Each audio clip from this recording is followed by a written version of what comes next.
Ladies and gentlemen, I've had the privilege for the last 30 years to be able to call Frankie Valli my friend.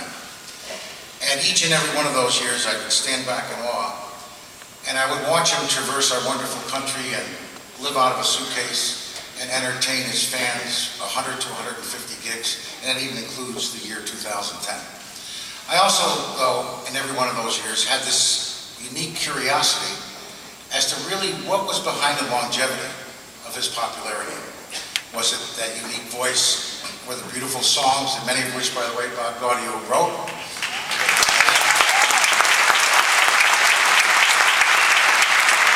Then in 2006, a phenomenon landed in Broadway and it answered the curiosity.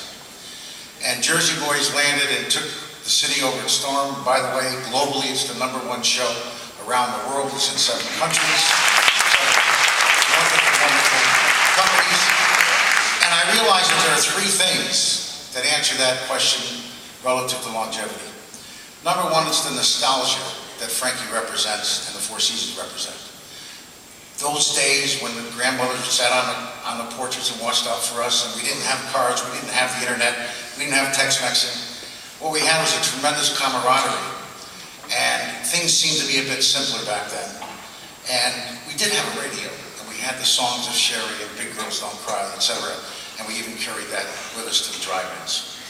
And then also I look at Frankie and I think he's a manifestation of what it is to be an American. It is the American dream.